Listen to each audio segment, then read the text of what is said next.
West Coast Cookbook and Speakeasy with Chef Justice Putnam. Netrootsradio.com.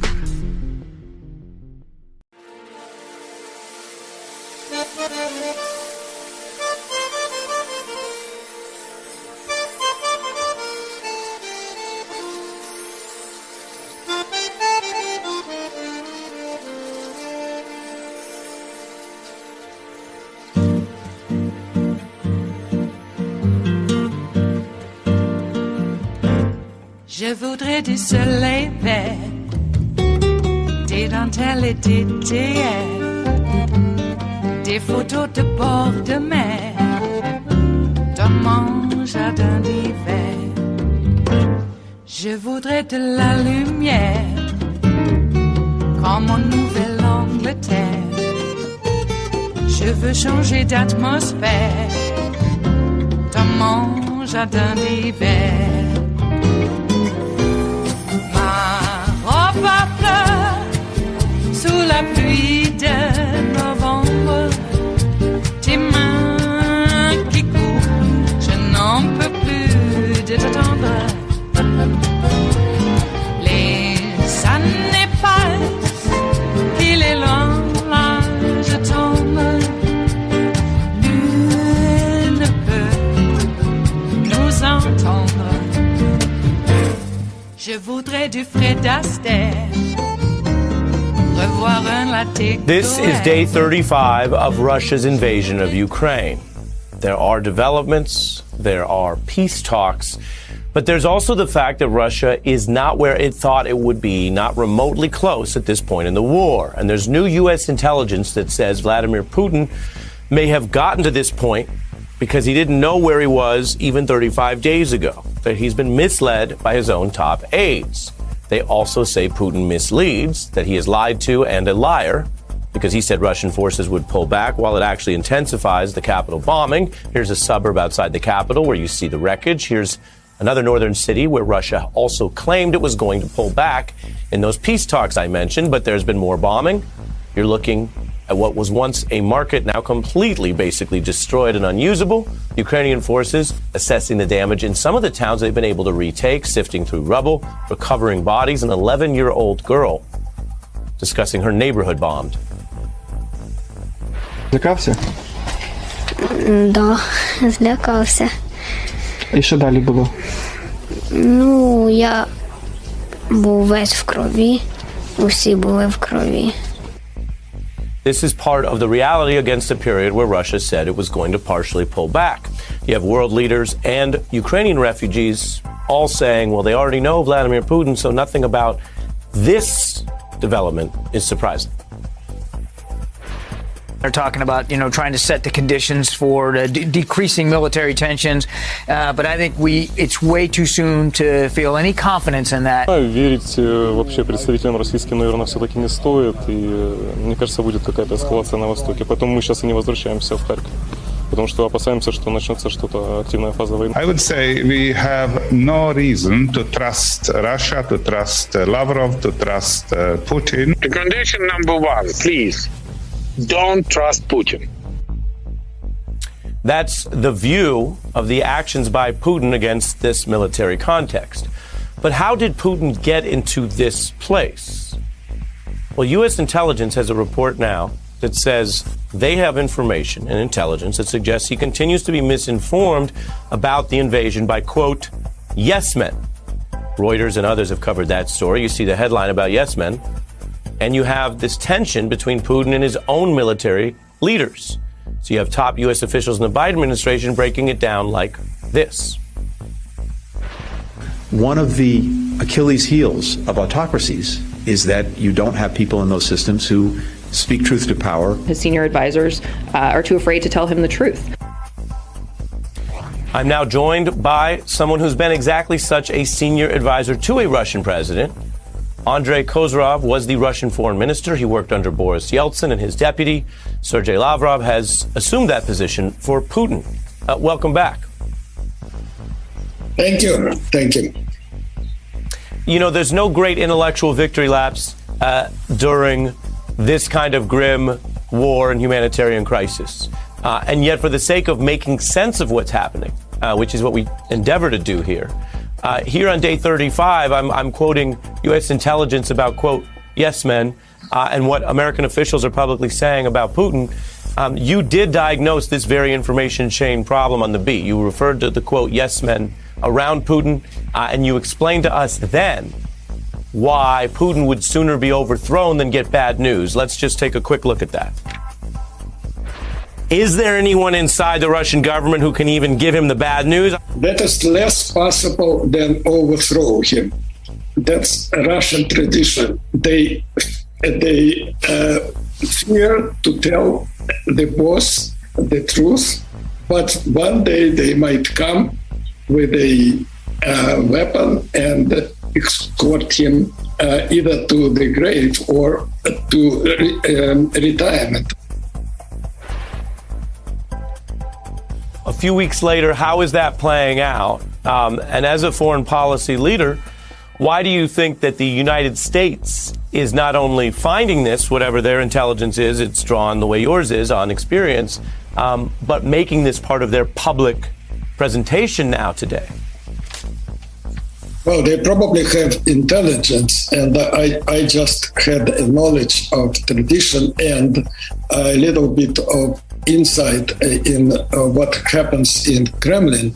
In my time, when I was foreign minister, it was difficult to report unwelcome news to my boss, President Yeltsin, but at least it was possible occasionally. And he would listen. He would never change immediately his mind, but later on he would call me on direct line and say something like, oh, okay, you do it your way. So he was amendable. This guy, I just want to be very clear that, yes, he could have been deceived, misinformed by his entourage, but the policy, this bandit type policy is his. That's what important to remember, that they deceived him on some facts. And the whole situation reminds me that fable, about a sycophantic fox and gullible crow. When a sycophantic fox persuaded the crow to sing and was after the piece of cheese. So those guys around him, they are mostly crooks. They are after the cheese. They are after the money. So they wanted him to authorize funding for the military, for the operation, even for everything, for killing, for bombing. But they wanted to steal, and they did a lot, because you can see how badly a Russian army is doing, in fact.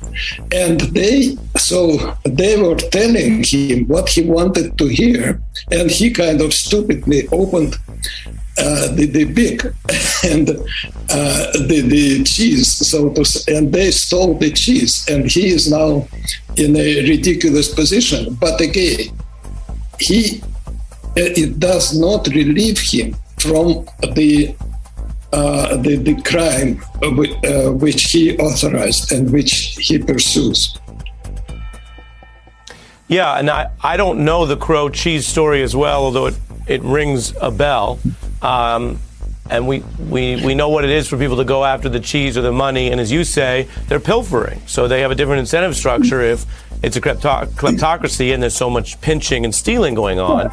The other follow-up to this is, if this is known, as you say, Russian tradition, and Putin is KGB inexperienced, and now this story's kicking around, it's in the wire services, it's on television. I don't know how they track you, but some people over there know you, and you said it then, and now U.S. intelligence says it.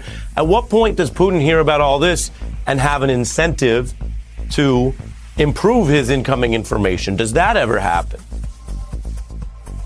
That may be, yes, that may be, but he will do it very, very kind of surreptitiously, because otherwise he will be exposed even more like this crow fool, who believed the foxes around him. So he will do it very calmly, but maybe very ruthlessly too.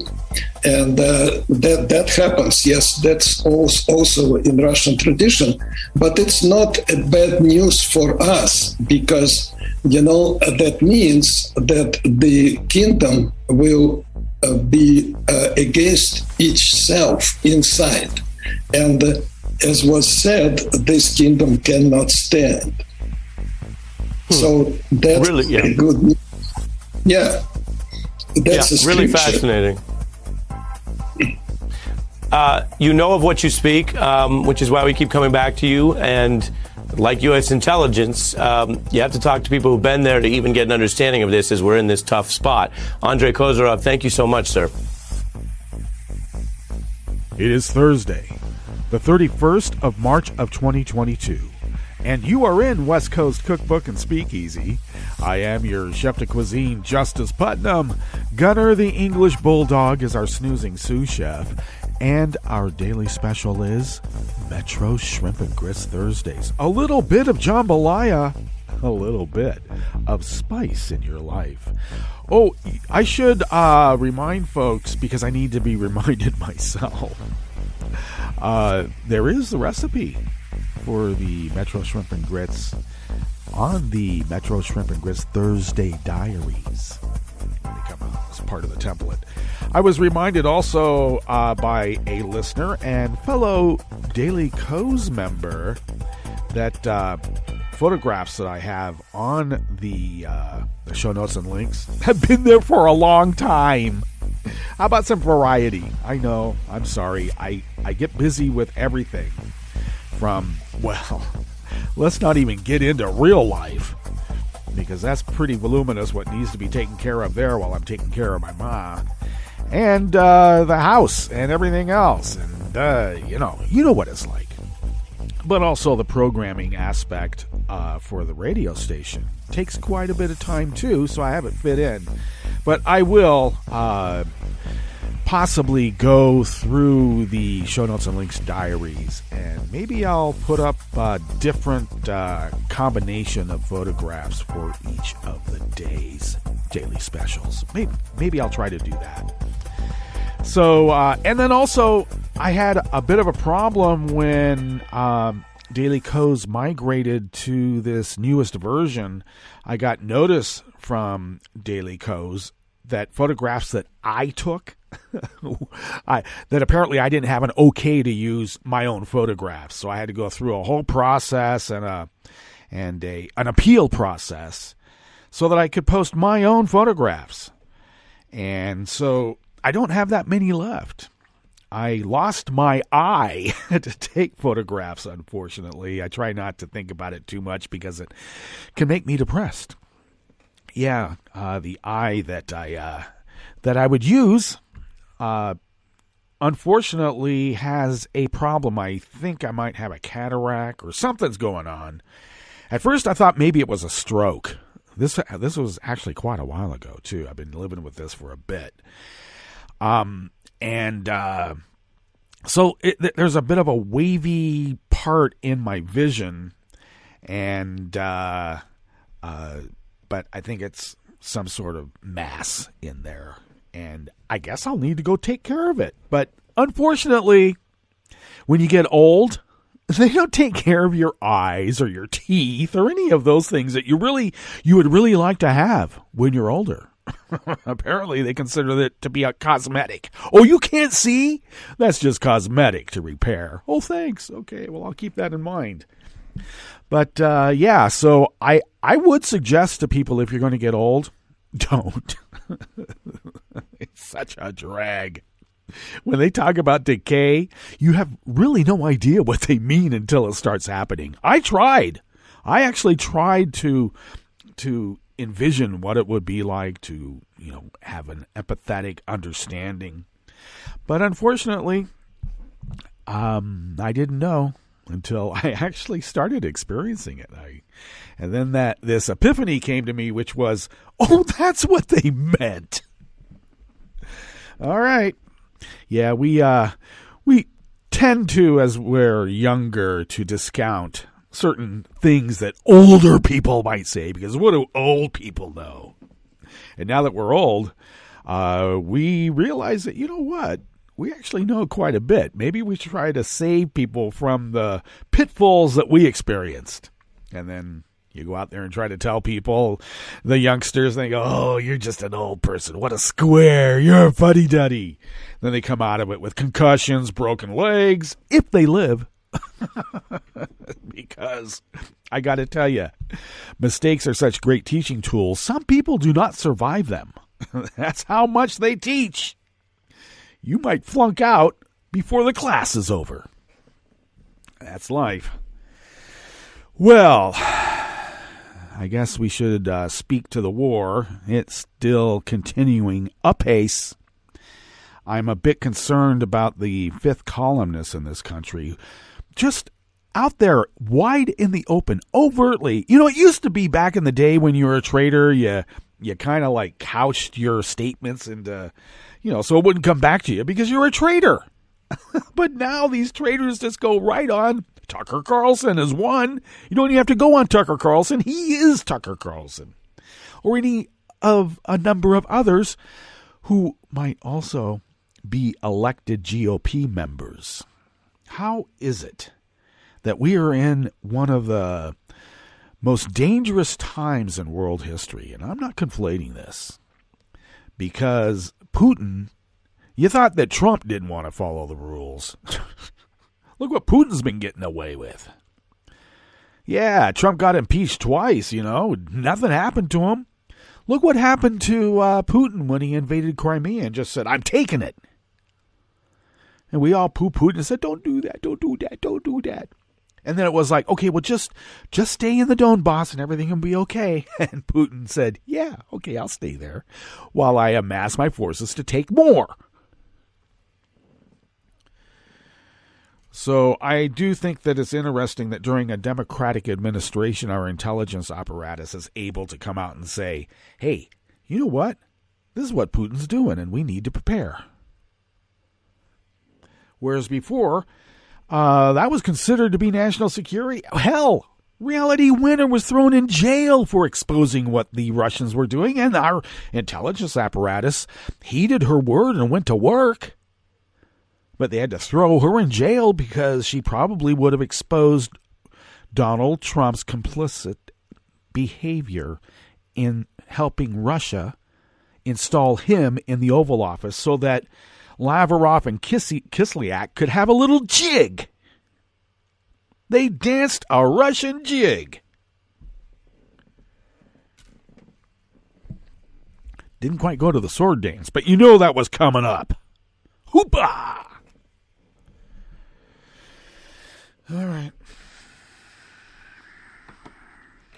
So we have Madison Cawthorn, one of these insurgents. We got Marjorie Taylor Greene, another insurgent. Lauren Boebert, another insurgent. And I guess we're going to have to include Kevin McCarthy. How did he know the burner phone number? How? We can't investigate this. They had Hillary Clinton on for 11 hours. She sat there for 11 hours, answered every question, never pleaded the fifth. Oh, I did see something that came down the transom that was going to give the Republicans and QAnon and all the others some fodder. The Clinton group has paid a considerable fine in the hundreds of thousands of dollars to the FEC, apparently because they funded the Oppo research that then became the Steele dossier. And apparently they weren't honest about it. I don't understand how that works. This originated as Oppo research during the primary by other Republicans against Trump. When Trump won the primary, they turned it over, sold it to the Clinton campaign. This is common practice. So how is it that with this guy, everything changes? With this guy, they secretly go in and change the Republican platform at the convention. with Manafort and others telling them, yeah, we need to get these sanctions off of Vlad. Okay, we owe this guy big time. We got to get him a solid. How is it that is okay, apparently? Well, Manafort was convicted.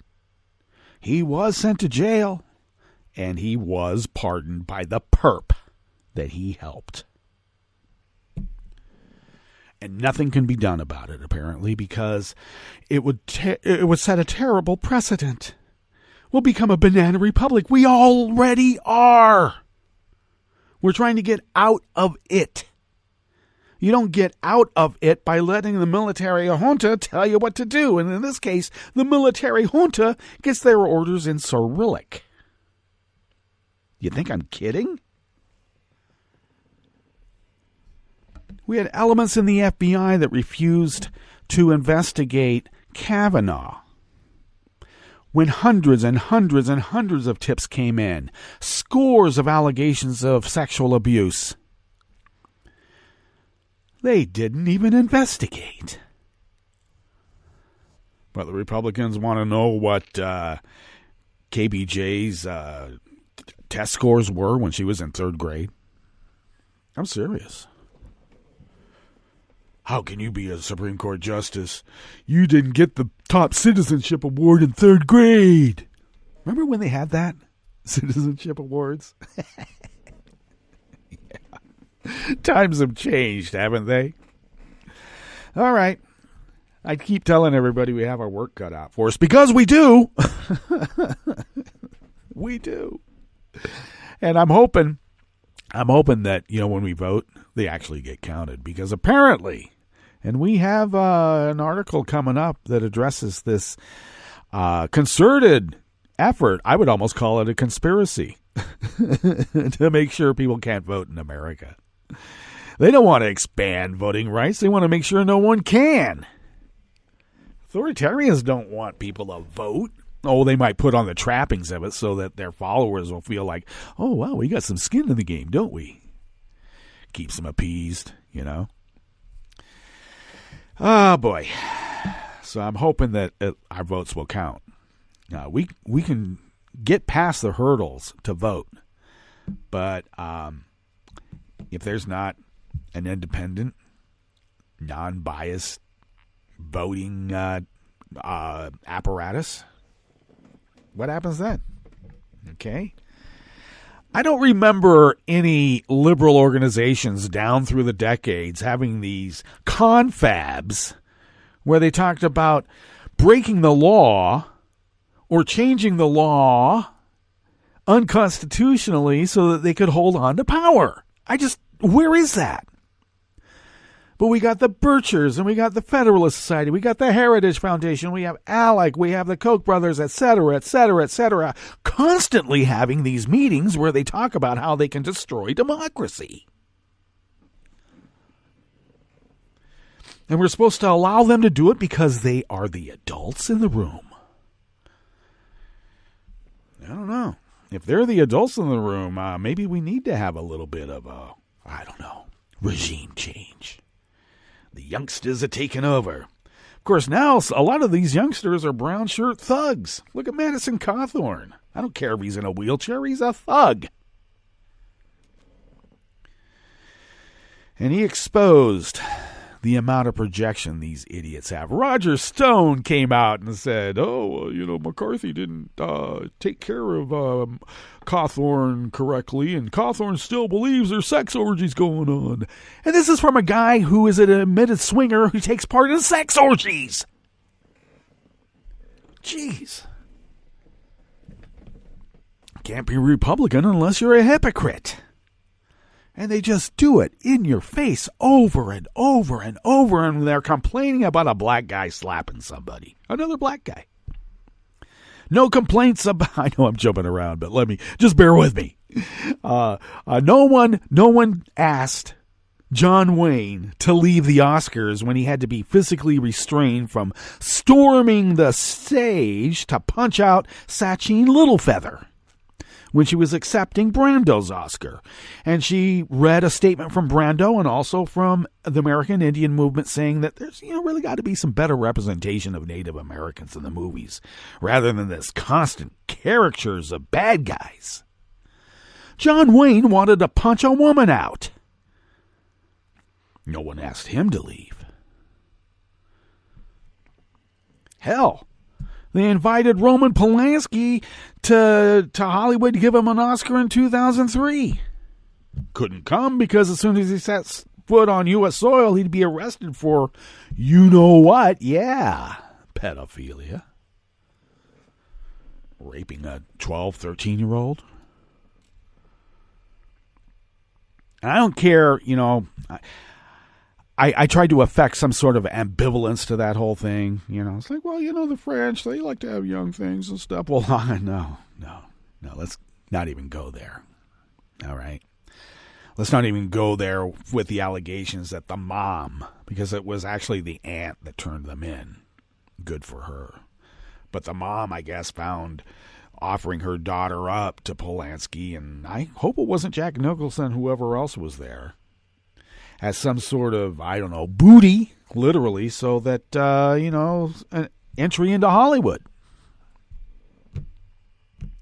Mom was a go-getter, as they say. The aunt was so appalled, she called the authorities. And here we are. I don't remember the Academy saying, well, we're not going to give him the Oscar in 2003. No, they invited him to the event.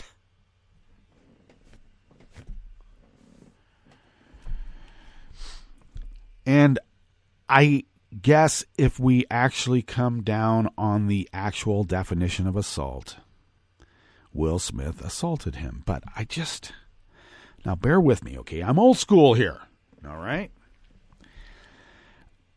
It's hard for me to accept that a guy who slapped another guy with an open hand, in which the other guy, wasn't knocked out or hit his head on the pavement. It's hard. It's just so hard for me to call that assault. That was a slap. Shouldn't have been done. I understand that. But I don't know why there's so much outrage because a guy was defending a black woman.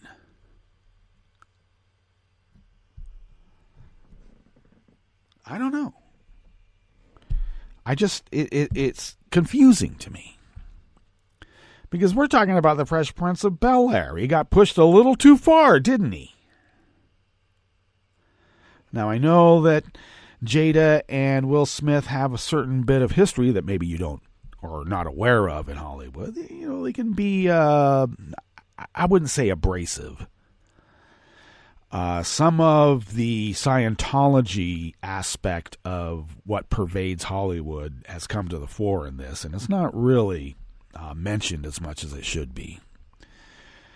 Now, Smith and Pinkett, Jada Pinkett, are Scientologists. Now, I don't really want to hold it against them because they're not the only ones.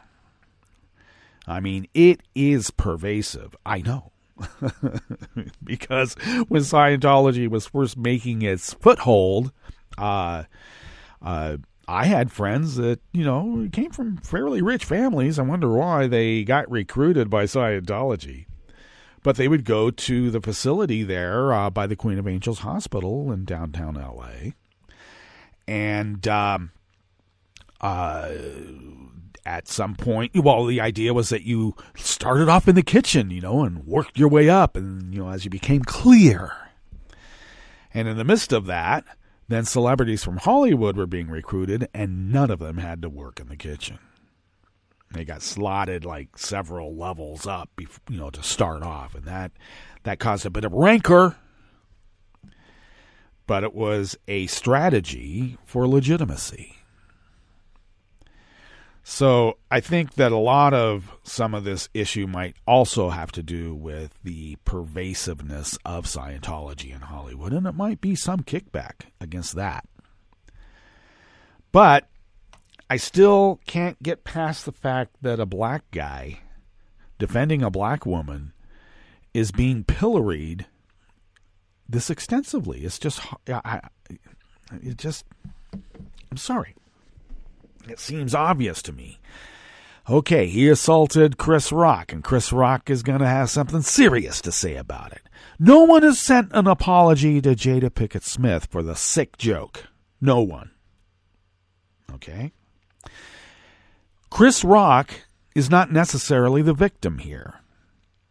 What is going on is what I call, the Academy is following what I call the basketball rules of society.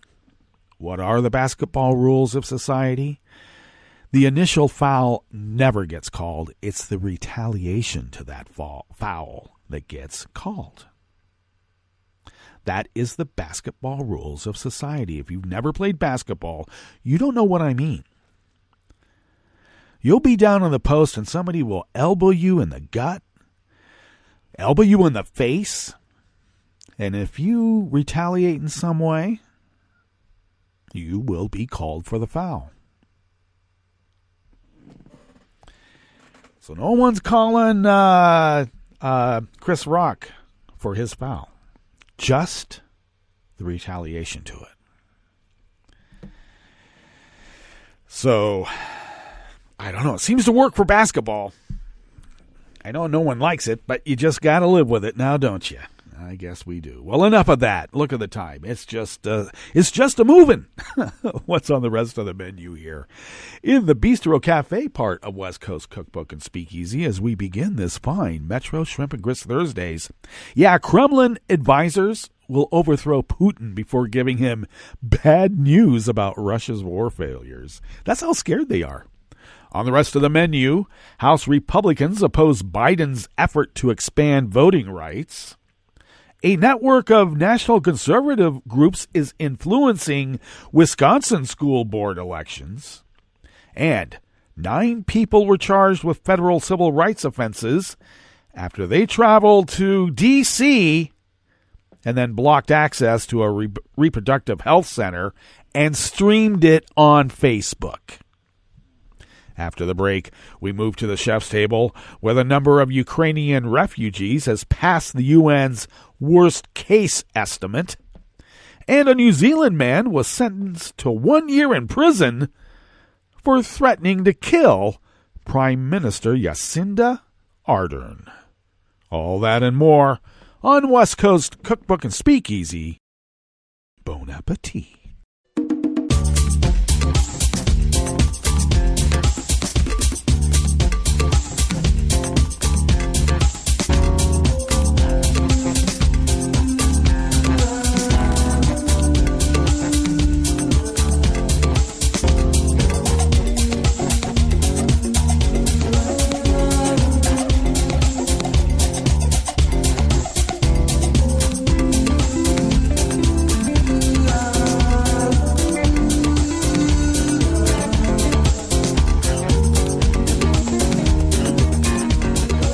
We'll forego the particulars that usually come at this particular time in the show, and we'll pick it up tomorrow and just get right into this first offering here in the Bistro Cafe of West Coast Cookbook and Speakeasy, Metro Shrimp and Grits Thursdays.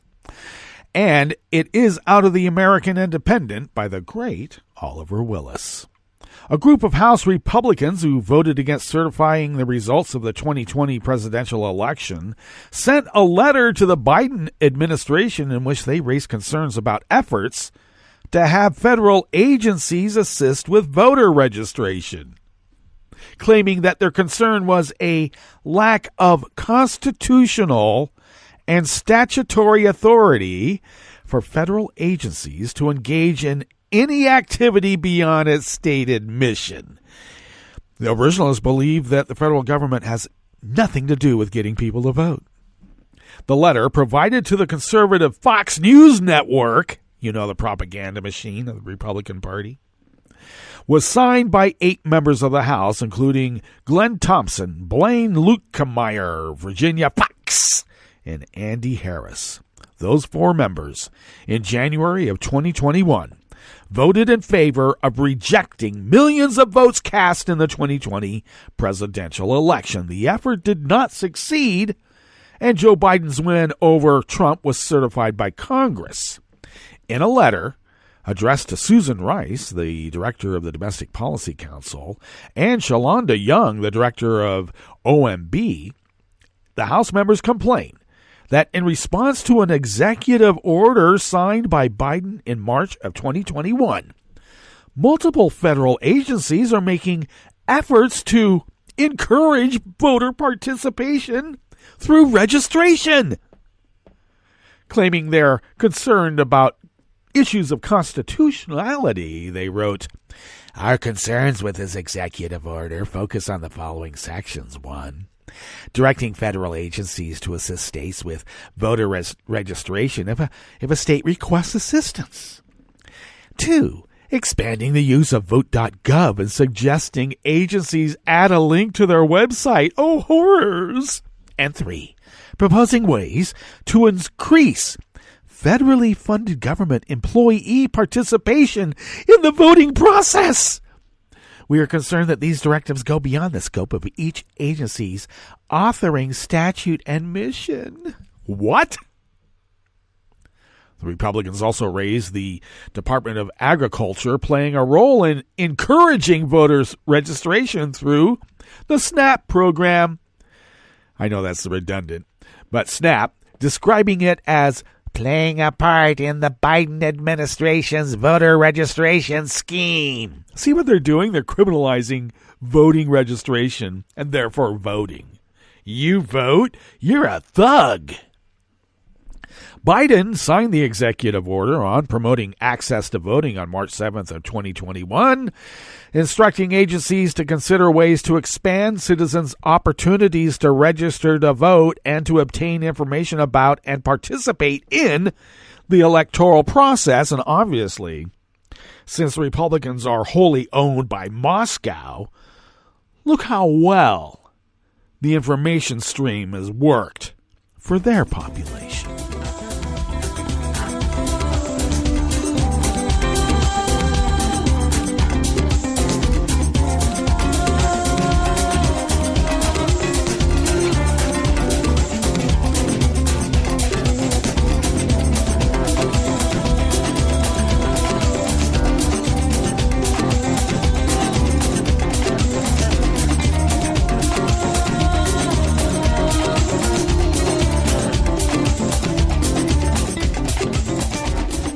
Offering here in the Bistro Cafe of West Coast Cookbook and Speakeasy is also out of the American Independent, this time by Matt Cohen. On April 5th, Wisconsin voters will head to the polls to vote for a number of candidates seeking local office. And while similar elections in years past were small stakes, rarely drawing an awareness outside of their district, some elections in a handful of counties this year are stirring controversy and attracting national attention thanks to a coordinated national conservative effort to mobilize voters. We cannot get people registered to vote and inform them how the electoral process works because the Republicans have a concern, you might even call it a vast right-wing conspiracy, to lie to the American public, get them to register as Republicans, and then with those lies, get those people into a voting booth and vote the way they want them to. The effort appears to be primarily directed at school board races across the state, where local conservative groups are using the fervor over critical race theory and COVID-19 safety measures to energize voters to rally behind Republican-backed candidates. Yes. And let me tell you how much Russia is involved in this. Well, I don't need to. You already know. According to the American Independent Foundation investigation, a handful of national conservative groups are behind the effort, using a similar playbook, like ALEC would do, deployed in school board elections in other states last year to rally white suburban voters. The school board election in Waukesha County has grown into a controversial affair, and 3 conservative-backed school board candidates won the primary election last month. Ahead of this year's election, the Waukesha County GOP launched an initiative called Whiz Red, to elect conservative candidates in local elections. The initiative both supports conservative candidates through funds and campaign resources, and also offers training for people to run for a local office, and they're trying to keep Joe from getting people to register to vote.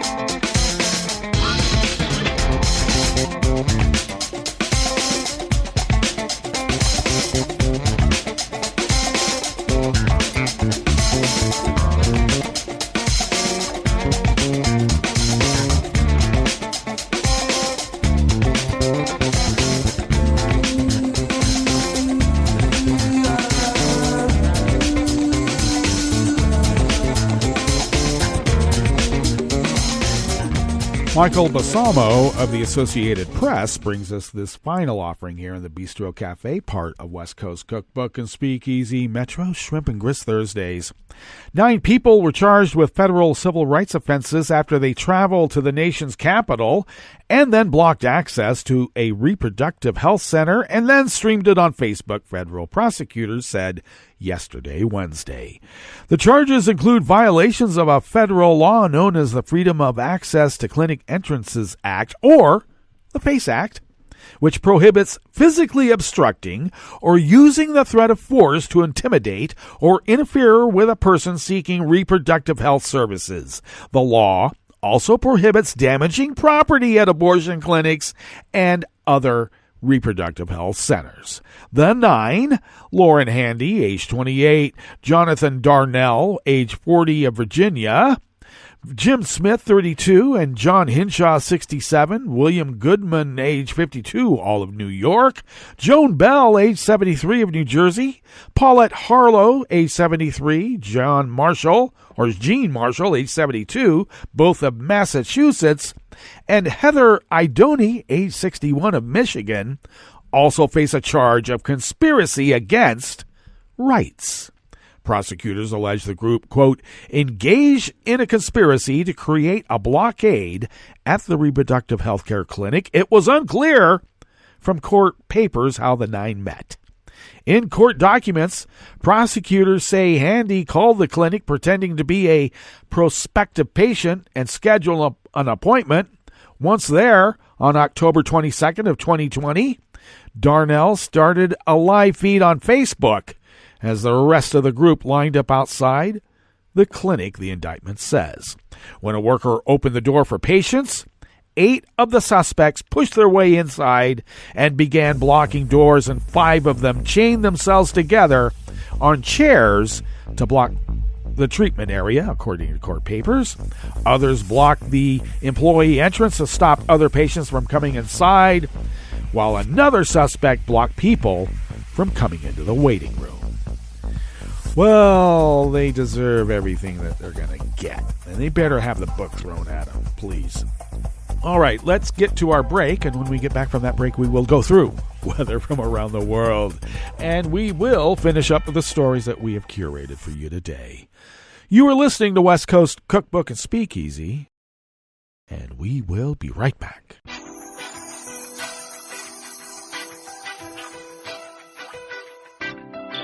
You are listening to netrootsradio.com. Please hang up and try again.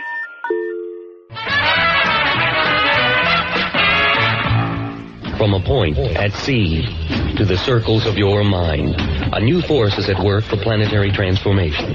New radio for a new Earth.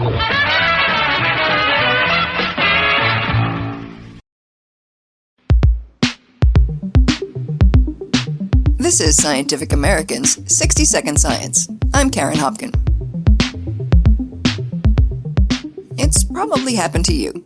You look at a parking meter or a pickle slice or the foam in your cup of cappuccino, and you think, hey, that looks like a face. It's a phenomenon called pareidolia, and it's something we humans tend to do. Now, A new study suggests we also do something else. We tend to see those illusory faces as having a gender, and most often, we think they're male. The findings appear in the Proceedings of the National Academy of Sciences.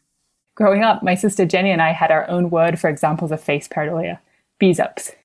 Susan Wardle, a cognitive neuroscientist at the National Institutes of Health in Bethesda. Her term is total nonsense, but Wardle must have felt some connection with bees-ups.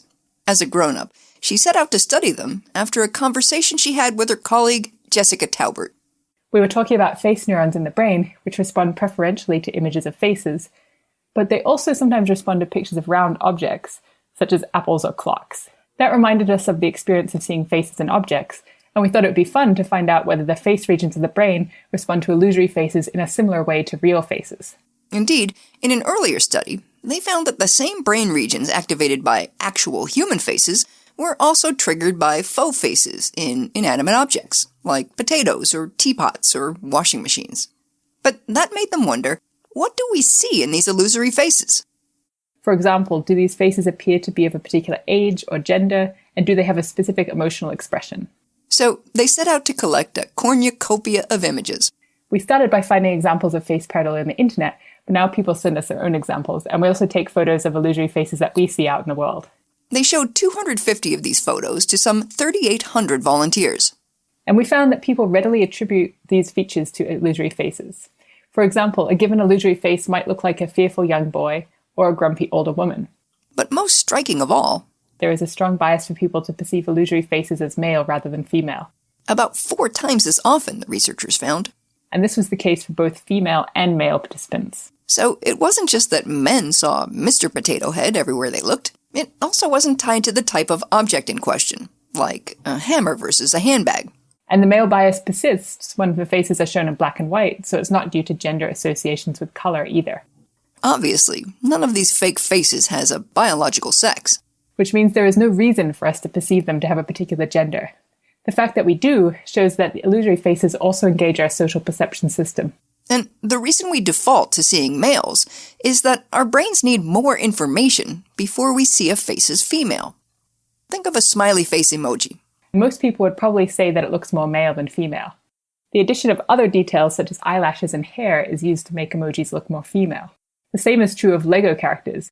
The fact that we're so quick to see faces in couch cushions and tree trunks and slices of bread, gender assignments aside, is maybe not all that surprising. The same thing happens to monkeys, creatures who are also hardwired for making social connections. And it suggests that we see illusory faces because, like other social primates, our brains are so tuned into faces. We don't want to miss a single face in the environment, even if that means occasionally making a mistake. Seems the potential benefit of gaining a friend is worth more than the potential cost of losing face. For Scientific American's 60 Second Science, I'm Karen Hopkin.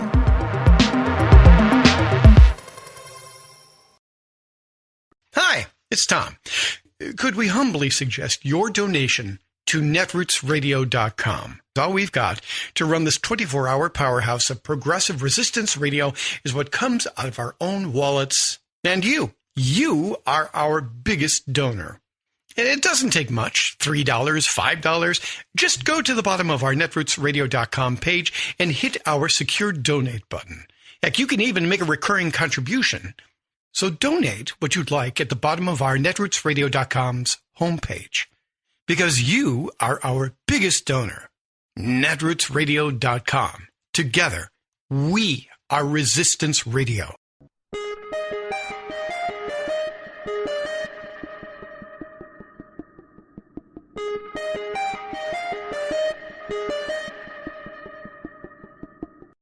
Russia's disinformation campaign is winning inside Russia. Listen up. This matters. I'm Louis Black, and this is the Civil Liberties Minute with ACLU attorney Bill Newman. After invading Ukraine, Vladimir Putin shut down the one radio station and the one television station that had provided a platform for those who did not hew the government line. He severed access to Facebook, Twitter, TikTok, and most recently, Instagram. And ominously and effectively, Putin made it a crime to in any way contradict the government's version of the government or his war. an offense punishable by 15 years in prison. Indeed, it is a violation of this new state security law to refer to Putin's war as a war or as an invasion instead of a special military operation. Meanwhile, Russia's state media is manufacturing lies, including that Ukraine is manufacturing chemical and biological weapons to use against Russia. The disparity, the dissonance between reality, between what the rest of the world understands Russia is doing in the Ukraine and what Russian people understand is happening, should make us appreciate yet again the singular importance of freedom of the press, the need for accuracy, and the dangers of propaganda. We thank all the brave reporters who are providing us all with facts. The Civil Liberties Minute is made possible by the American Civil Liberties Union because freedom can't defend itself. I'm Rick Smith, and this is Labor History in 2. On this day in labor history, the year was 1933. The nation was in the grips of the Great Depression. Long bread lines formed each day in major cities across the nation, with at least 1 in 4 people out of work. The crisis deepened as the Dust Bowl ravaged U.S. farmland, crippling farmers and limiting food production. In response, the newly elected president, Franklin Roosevelt, launched his New Deal programs, signing into law one of the most popular parts of the New Deal, the Civilian Conservation Corps. The CCC was a massive public works program. Unemployed young men ages 18 to 26 were eligible to enroll and to be put to work. They earned $30 a month working on public works projects. Participants lived in camps near the projects and had to send $25 home each month to their families. The size and scope of the initiative was truly staggering. At its peak, 500,000 men were put to work from 2,600 camps across the country. In all, 3 million men participated during the 9-year program. The camps were segregated, and 250,000 African American workers formed 150 all-black crews. During the program, CCC crews planted nearly 3 billion trees, constructed 470 fire towers, built 97,000 miles of fire roads, and constructed facilities at 800 parks. If you see a stone bridge or a picnic shelter at your favorite park, look very closely. You very well might find a plaque describing how the project was completed by the Civilian Conservation Corps. The program indelibly improved the infrastructure of the nation, and it gave participants the dignity of work and the hope for a better tomorrow. Today, as the media reports lingering unemployment and crumbling U.S. infrastructure, just imagine what a program like the CCC could accomplish today, if only we had visionary leaders willing to enact it.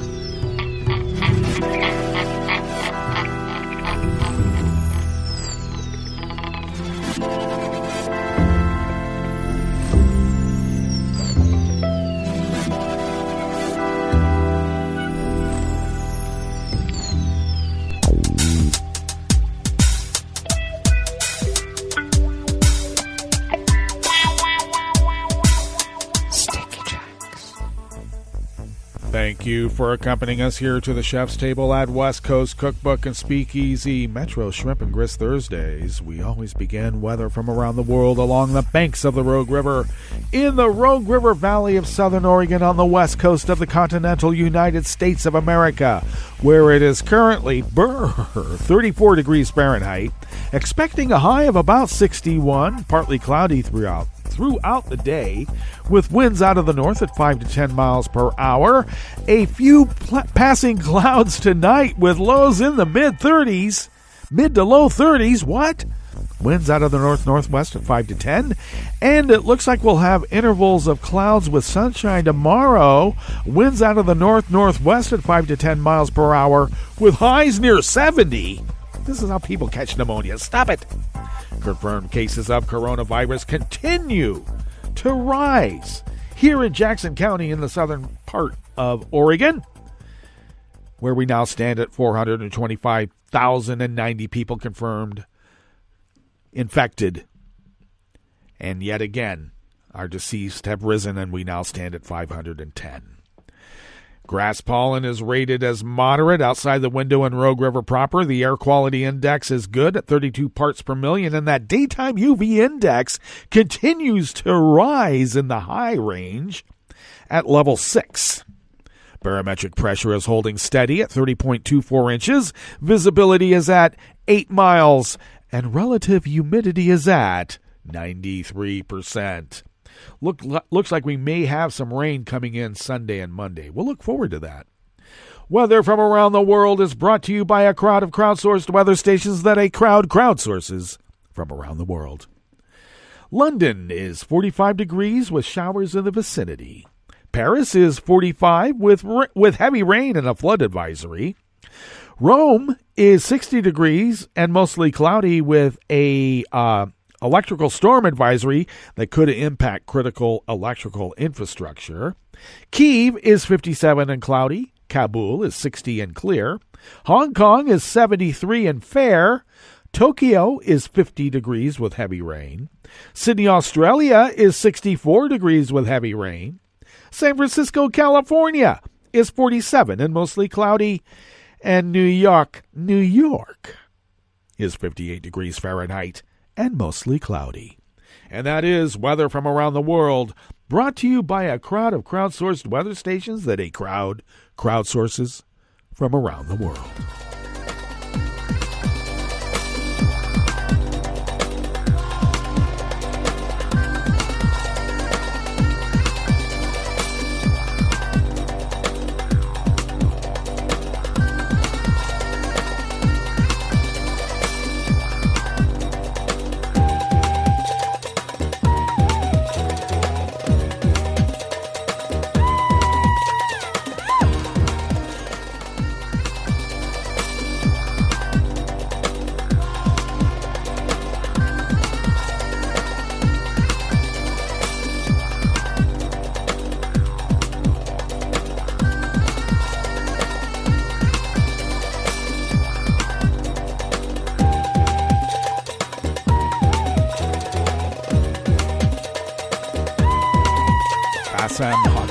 And Jamie Keaton of the Associated Press bring us this first amuse-bouche here at the Chef's Table at West Coast Cookbook and Speakeasy.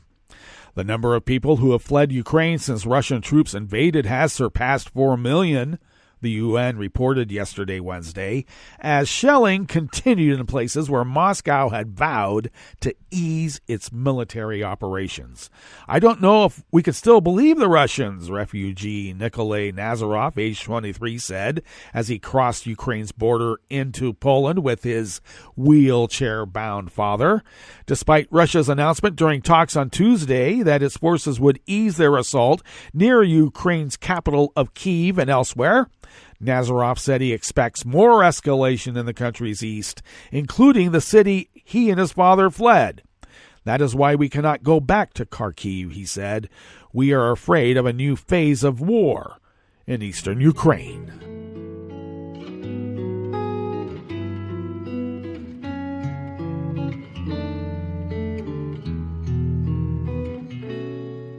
Je te donne, c'est mon amour pour la vie entière. La promesse de me trouver à tes genoux. Aussitôt que tu m'appelles, rester toujours fidèle. C'est tout, c'est tout. Je te donne tous mes printemps, mes étés de mer. Mes automnes, quand les feuilles tombent partout. Si ce n'est pas une bonne affaire, je te donne tous mes hivers.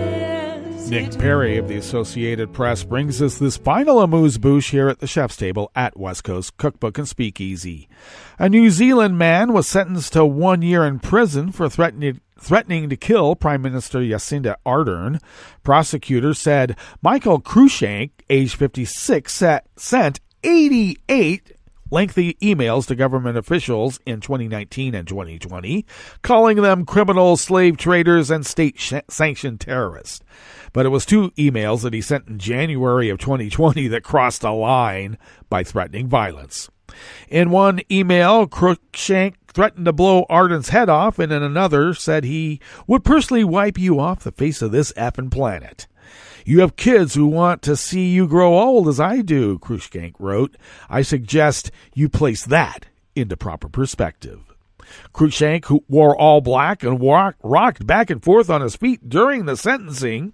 Judge Brooke Gibson said he wouldn't be a good candidate for home detention. The judge cited reports prepared for the sentencing hearing which indicated Cruikshank had been angry for decades with agencies after suffering an accident in 1995 and being unsatisfied with the subsequent support that he got. Well, that brings us to the end of our broadcast period for the day, but you do know Netroots Radio broadcasts on, and we will meet up tomorrow for Blue Moon Spirits Fridays. So do stay tuned to Netroots Radio all day and all night for all the breaking news as it breaks, and we will meet up here tomorrow, right here in West Coast Cookbook and Speakeasy. Bon appetit.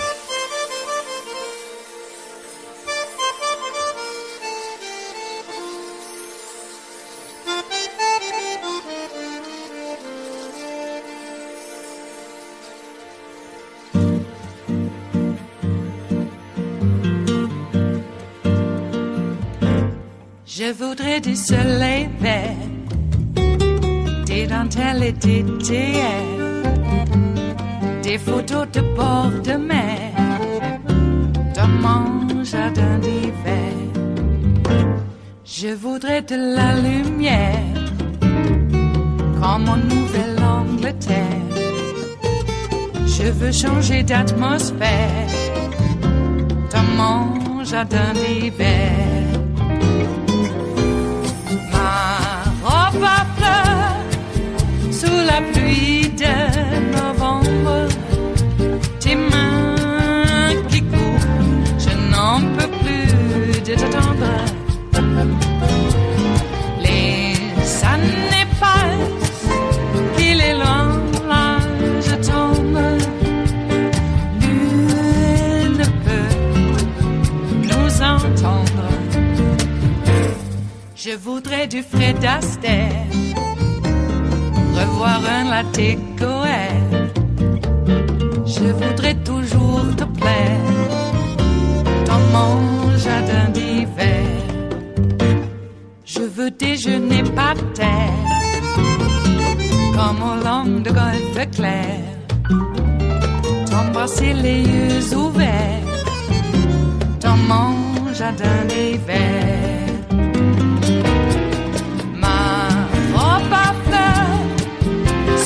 Pluie de novembre, tes mains qui courent, je n'en peux plus de t'attendre. Les années passent, il est loin, là je tombe. Nul ne peut nous entendre. Ba-da-da-dum-di-da-dum. Ba-da-da-dum-di-da-dum. Ba-da-da-dum-di-da-dum. Dans mon jardin d'hiver. Ba-da-da-dum-di-da-dum. Ba-da-da-dum-di-da-dum. Ba-da-da-dum-di-da-dum. Dans mon jardin d'hiver. Dans mon jardin d'hiver. Dans mon jardin d'hiver.